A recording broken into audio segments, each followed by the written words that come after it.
Está crescendo banda de botar mencionar que competitivamente a mim tem CTO, Caribbean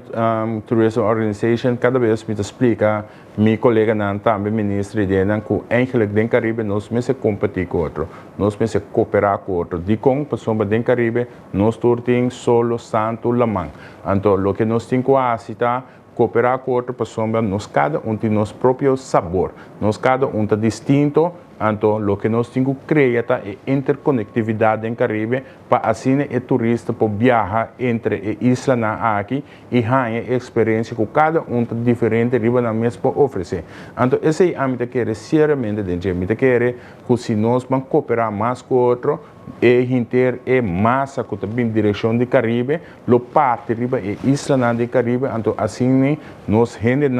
nós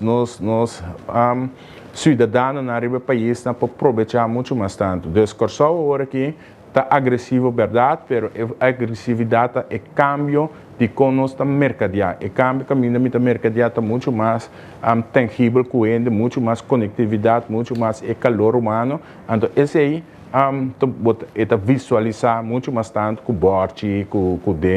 a revista, etc. Agora que nós estamos muito mais out there. Então, esse aí põe agora que a visualidade vira mais grande, pero queremos nós temos boa relação, então nós estamos cooperando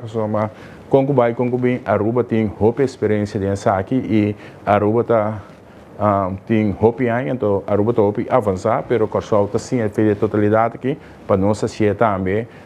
de mesma maneira, pero banda de aqui está diversificando a economia de Corsol. Agora que estava bom para nós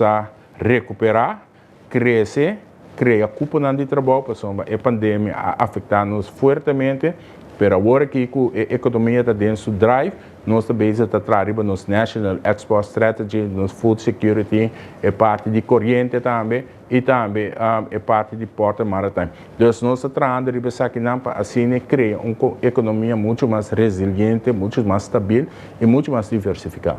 Esse é algo que me está boa pé, me está tratando rápido com meu colega de Aruba, tanto Odebert, pero também agora que meu colega deputado de Bonaire, Abrams,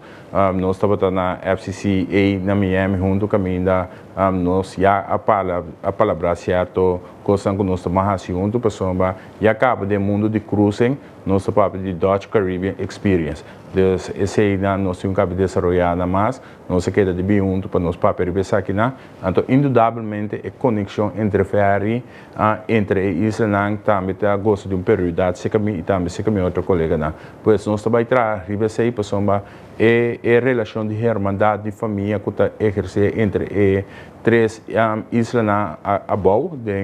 nós estamos seis, mas de nós três a bom, então hopi forte, então me querer nós temos bambé aqui, nós temos bambé para facilitar a conexão aí, banda de sei, nós mira com o Corsol, o aeroporto está indo muito mais vuelo, nós estamos trabalhando hopi duro, aqui para conectar o Corsol do mundo, Aruba tem voorsprong assim grande, riba Corsol, riba aqui, então nós assim a título que com Aruba, assim para nós também põe Corsol riba mapa, então está indo hopi bom, nós está crescendo fortemente agora aqui, pero nós temos que com nós seguir que o desenvolvimento aqui, pois vuelo não sigue bem, nós vai também agora aqui para expandir nosso aeroporto, pois me te querer com conjunto com a experiência que tem na Aruba, com o local que nós ficava, me te querer nós seguir o caminho para conectar com o Corsol, então seguramente nós isla hermana não para nós tem uma conectividade com outra muito mais forte, pessoal me te querer esse aí está alça também, qualidade também, de três islas.